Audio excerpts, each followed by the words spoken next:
ನಮಸ್ತೆ ಸ್ನೇಹಿತರೆ, welcome back to my YouTube channel. ಹೊಸಬ್ರು ಯಾರೆಲ್ಲ ನಮ್ಮ ಚಾನಲ್ ನೋಡ್ತಾ ಇದ್ದೀರಾ ಪ್ಲೀಸ್ ಸಬ್ಸ್ಕ್ರೈಬ್ ಆಗಿ. ಇವತ್ತಿನ ದಿನ ಡಾಬಾ ಸ್ಟೈಲ್ ಅಲ್ಲಿ ರುಚಿಕರವಾದಂತಹ ತಂದೂರಿ ರೊಟ್ಟಿ ಯಾವ ರೀತಿ ಮಾಡೋದು ತಿಳಿಸ್ಕೊಡ್ತಾ ಇದ್ದೀನಿ. ಬನ್ನಿ ಯಾವ ರೀತಿ ಮಾಡೋದು ನೋಡೋಣ.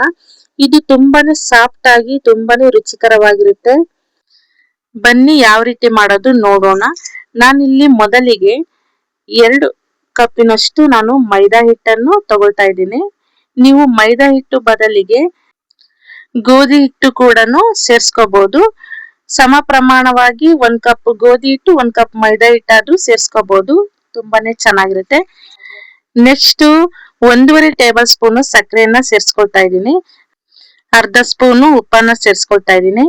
ಹಾಗೆ ಇಲ್ಲಿ ಬೇಕಿಂಗ್ ಪೌಡರ್ ಇರ್ಲಿಲ್ಲ, ಹಾಗಾಗಿ ನಾನು ಅಡ್ಗೆ ಸೋಡಾನೆ ಒಂದ್ ಅರ್ಧ ಸ್ಪೂನು ಹಾಕೊಳ್ತಾ ಇದ್ದೀನಿ.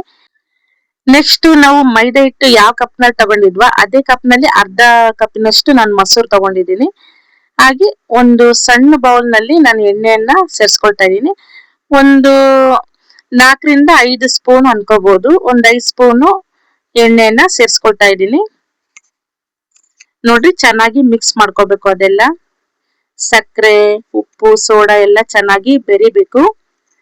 ಸಕ್ಕರೆ ಯಾಕೆ ಹಾಕ್ತಿವಪ್ಪ ಅಂದ್ರೆ ಸಕ್ಕರೆ ಕಲರಿಗೋಸ್ಕರ, ಅದು ತಂದೂರಿ ಕಲರ್ ಆಗಿ ಚೆನ್ನಾಗಿ ಬರುತ್ತೆ. ನೋಡ್ರಿ ಒಂದ್ ಸ್ವಲ್ಪ ಮಿಲ್ಕ್ ತಗೊಂಡಿದ್ದೀನಿ. 1/4 ಕಪ್ ಗಿಂತನೂ ಕಡಿಮೆ ತಗೊಂಡಿದ್ದೀನಿ. ಸ್ವಲ್ಪ ಮಾತ್ರ ಹಾಕೊಂಡು ಮಿಕ್ಸ್ ಮಾಡ್ಕೊಳ್ಳೋಣ. ಸ್ವಲ್ಪನೂ ನೀರನ್ನ ಸೇರ್ಸ್ಕೋಬೇಡಿ. ನೋಡ್ರಿ, ಚೆನ್ನಾಗಿ ಮಿಕ್ಸ್ ಮಾಡ್ಕೊಂಡು ಚೆನ್ನಾಗಿ ನಾದ್ಕೋಬೇಕು ಹಿಟ್ಟು. ತಂದೂರಿ ರೋಟಿ ಸೇಮ್ ಡಾಬಾ ಸ್ಟೈಲ್ ಅಲ್ಲಿ ಬರ್ಬೇಕು ಅಂದ್ರೆ ನೋಡ್ರಿ ಇದೆಲ್ಲ ನಾವು ಹಾಕ್ಲೇಬೇಕಾಗುತ್ತೆ. ಸಕ್ಕರೆ, ಎಣ್ಣೆ, ಮೊಸರು, ಹಾಲು ಇದೆಲ್ಲ ಇಂಪಾರ್ಟೆಂಟ್ ಕಣ್ರಿ. ಇದ್ಯಾವುದು ಹಾಕ್ಲಿಲ್ಲ ಅಂದ್ರೆ ತಂದೂರಿ ರೋಟಿ ಚೆನ್ನಾಗಿ ಬರೋದಿಲ್ಲ. ನೋಡ್ರಿ, ಚೆನ್ನಾಗಿ ಸ್ವಲ್ಪ ಹಿಟ್ಟು ಹಾಕೊಂಡು ನಾದ್ಕೊಳ್ತಾ ಇದ್ದೀನಿ. ಹಿಟ್ಟು ಸ್ವಲ್ಪ ಮಿದು ಅನ್ಸ್ತು, ಹಾಗಾಗಿ ಸ್ವಲ್ಪ ಹಿಟ್ಟು ಹಾಕೊಂಡು ನಾನು ನಾದ್ಕೊಳ್ತಾ ಇದ್ದೀನಿ.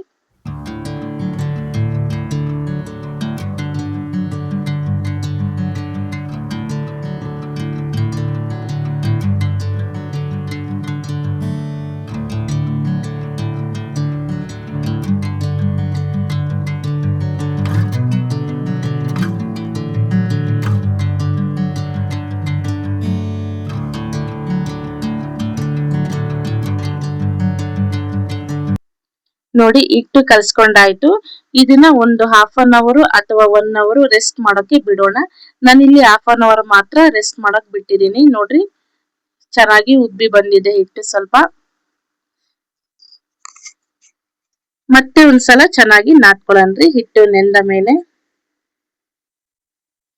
ನೋಡ್ರಿ, ಎಲ್ಲಾನು ಈಗ ಹಿಟ್ಟು ಚೆನ್ನಾಗಿ ನಾದ್ಕೊಂಡು ನೋಡ್ರಿ ಒಂದೊಂದೇ ಉಂಡೆಗಳನ್ನ ತಗೊಂಡು ನಾವು ಒಂದೊಂದೇ ಬಿಲ್ಲಿ ಮಾಡ್ಕೊಳ್ಳೋಣ್ರಿ.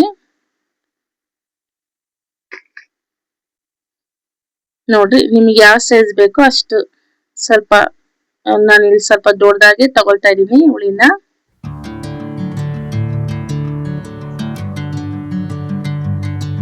ನೆಕ್ಸ್ಟ್ ಸ್ವಲ್ಪ ಹಿಟ್ಟು ಹಾಕೊಂಡು ಉತ್ಕೊಳ್ಳೋಣ್ರಿ. ನೋಡ್ರಿ, ಓವಲ್ ಶೇಪ್ ಅಲ್ಲೇ ನಾನು ಉತ್ಕೊಳ್ತಾ ಇದ್ದೀನಿ.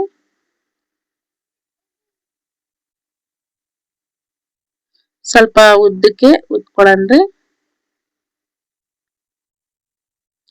ನೆಕ್ಸ್ಟ್ ಇದಕ್ಕೆ ನಾನು ಸ್ವಲ್ಪ ಕರಿ ಎಳ್ಳನ್ನ ಮೇಲೆ ಕರಿ ಎಳ್ಳ ಹಾಕ್ಬಿಟ್ಟು ಸ್ವಲ್ಪ ಕೊತ್ತಂಬರಿ ಸೊಪ್ಪನ್ನ ಹಾಕೊಳ್ತಾ ಇದೀನಿ. ಅದ್ರ ಮೇಲೆ ಮತ್ತೆ ಲಟ್ಟಿಸ್ಕೊಳ್ಳೋಣ್ರಿ ಚೆನ್ನಾಗಿ.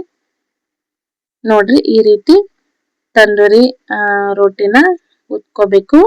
ಇದನ್ನ ಒಂದ್ ಪ್ಲೇಟಿಗೆ ಹಾಕೊಳ್ತೀನಿ. ಮೊದಲೇ ನಾನು ಒಂದ್ 4-5 ಉತ್ಕೊಂಡು ನಂತರ ನಾನು ಬೇಯಿಸ್ಕೊಳ್ತೀನಿ. ನೋಡ್ರಿ, ಇದನ್ನ ಒಂದ್ ಪ್ಲೇಟಿಗೆ ಹಾಕೊಳ್ತಾ ಇದೀನಿ. ಮತ್ತೆ ಅದೇ ರೀತಿ ಇನ್ನೊಂದು ನಾನು ಉತ್ಕೊಳ್ತಾ ಇದೀನಿ. ಲಟ್ಟಿಸ್ಕೊಳ್ಳೋಣ. ಹಿಟ್ಟು ಹಾಕೊಳ್ತಾನೆ ನಾವು ಲಟ್ಟಿಸ್ಕೋಬೇಕು ಚೆನ್ನಾಗಿ. ಸೇಮ್ ಹೋಟೆಲ್ ಸ್ಟೈಲ್ ಅಲ್ಲಿ ಯಾವ ರೀತಿ ಮಾಡ್ತಾರೋ ಡಾಬಾ ಸ್ಟೈಲು, ಹೋಟೆಲ್ ಸ್ಟೈಲು ಅದೇ ರೀತಿನೇ ಅದೇ ಟೇಸ್ಟ್ ಕೊಡುತ್ತೆ ಕಣ್ರಿ. ತಂದೂರಿ ರೋಟಿ ತುಂಬಾನೇ ಚೆನ್ನಾಗಿರುತ್ತೆ. ನೋಡ್ರಿ, ಅದೇ ರೀತಿನಿ ಮತ್ತೆ ಸ್ವಲ್ಪ ಕೊತ್ತಂಬರಿ ಸೊಪ್ಪು ಹಾಕೊಂಡು ಮತ್ತೆ ಅದನ್ನ ನಾನು ಲಟ್ಟಿಸ್ಕೊಳ್ತಾ ಇದ್ದೀನಿ. ಓವಲ್ ಶೇಪ್ ಅಲ್ಲೇ ಇರ್ಬೇಕು. ನೀವು ರೌಂಡ್ ಶೇಪ್ ಬೇಕಂದ್ರೆ ರೌಂಡ್ ಶೇಪ್ ಅಲ್ಲಾದ್ರೂ ಉತ್ಕೋಬಹುದು. ನೋಡ್ರಿ, ನೆಕ್ಸ್ಟ್ ಅಂಚು ಕಾದಿದೆ. ಫಸ್ಟಿಗೆ ನಾನು ಇಲ್ಲಿ ಅಂಚಿನ ಮೇಲೆ ಹಾಕ್ತೀನಿ. ನೋಡ್ರಿ ಸ್ವಲ್ಪ ಬಬಲ್ಸ್ ಬರಕ್ಕೆ ಸ್ಟಾರ್ಟ್ ಮಾಡುತ್ತೆ. ನೋಡ್ರಿ ಬಬಲ್ಸ್ ಎಲ್ಲ ಬರ್ತಾ ಇದೆ. ಅದು ಬಂದ ನಂತರ ನಾವು ತಂದೂರಿ ರೋಟಿನ ಉಲ್ಟಾ ಮಾಡ್ಕೊಂಡು ಅದನ್ನ ನಾನು ಹಂಚು ತೆಗೆದ್ಬಿಟ್ಟು ನೋಡ್ರಿ ಗ್ಯಾಸಿನ ಮೇಲೆನೆ ನಾನು ಬೇಯಿಸ್ಕೊಳ್ತಾ ಇದ್ದೀನಿ. ಚೆನ್ನಾಗಿ ಕಂದು ಬಣ್ಣ ಕಲರ್ ಆಗಿ ಬರುತ್ತೆ. ಚುಕ್ಕಿ ಚುಕ್ಕಿ ಟೈಪ್ ಅಲ್ಲಿ ನೋಡ್ಲಿಕ್ಕೂ ತುಂಬಾನೇ ಚೆನ್ನಾಗಿರುತ್ತೆ. ಈ ರೀತಿ ಕಂದು ಬಣ್ಣ ಟೈಪ್ ಅಲ್ಲಿ ಒಂಥರ ಗುಳ್ಳೆ ಗುಳ್ಳೆ ಟೈಪ್ ಅಲ್ಲಿ ನೋಡ್ಲಿಕ್ಕೆ ಚೆನ್ನಾಗಿರುತ್ತೆ. ಅಷ್ಟೇ ಚೆನ್ನಾಗಿ ಬರುತ್ತೆ ನೋಡ್ರಿ. ಇನ್ನೊಂದು ಅದೇ ರೀತಿನೇ ಗುಳ್ಳೆ ಗುಳ್ಳೆ ಬರ್ತಾ ಇದೆ ಬಬಲ್ಸ್. ಅದನ್ನು ಕೂಡ ಉಲ್ಟಾ ಹಾಕೊಂಡು ಅದನ್ನು ನಾನು ಗ್ಯಾಸಿನ ಮೇಲೆನೆ ಬೇಯಿಸ್ಕೊಳ್ತಾ ಇದ್ದೀನಿ. ಸೇಮ್ ಡಾಬಾ ಸ್ಟೈಲ್ ಅಲ್ಲಿ ಯಾವ ರೀತಿ ಮಾಡ್ತಾರೋ ಟೇಸ್ಟ್ ಕೂಡ ಅದೇ ರೀತಿನೇ ಇರುತ್ತೆ ಕಣ್ರಿ. ತುಂಬಾನೇ ಚೆನ್ನಾಗಿರುತ್ತೆ. ನೋಡಿ ಎಲ್ಲಾನು ಇದೇ ರೀತಿನೇ ಸ್ಟಾರ್ಟಿಂಗು ಹಂಚಿನಲ್ಲಿ ಬೇಯಿಸ್ಕೋಬೇಕು. ನಂತರ ನಾವಿಲ್ಲಿ ಗ್ಯಾಸಿನ ಮೇಲೆ ಈ ರೀತಿ ಬೇಯಿಸ್ಕೋಬೇಕು. ನೋಡ್ರಿ ಡಾಬಾ ಸ್ಟೈಲ್ ತಂದೂರಿ ರೋಟಿ ರೆಡಿ ಆಗಿದೆ. ಇದು ನೋಡ್ರಿ ದಾಲ್ ಜೊತೆಗೆ ಸವಿದ್ರೆ ತುಂಬಾ ಚೆನ್ನಾಗಿರುತ್ತೆ.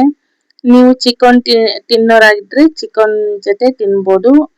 ನಾವು ತಿನ್ನಂಗಿಲ್ಲ, ನಾವು ಆಚಾರು, ಹಾಗಾಗಿ ನಾವು ದಾಲ್ ಜೊತೆಗೆ ತಿಂತೀವಿ ಅಥವಾ ಅವರೆಕಾಳು ಪಲ್ಯ ಯಾವ್ದಾದ್ರು ಗ್ರೇವಿ ಜೊತೆ ತಿನ್ನೋಕೆ ತುಂಬಾನೇ ಚೆನ್ನಾಗಿರುತ್ತೆ.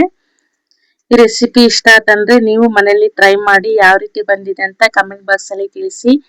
ಈ ತಂದೂರಿ ರೋಟಿ ವಿಡಿಯೋ ಇಷ್ಟ ಆಯ್ತಂದ್ರೆ ಲೈಕ್ ಮಾಡಿ, ಶೇರ್ ಮಾಡಿ, ಹಾಗೆ ನಮ್ಮ ಚಾನಲ್ಗೆ ಸಬ್ಸ್ಕ್ರೈಬ್ ಆಗಿ. ನೆಕ್ಸ್ಟ್ ರೆಸಿಪಿಗಳೊಂದಿಗೆ ಸಿಗೋಣ ಸ್ನೇಹಿತರೆ. Bye. Thanks for video watching.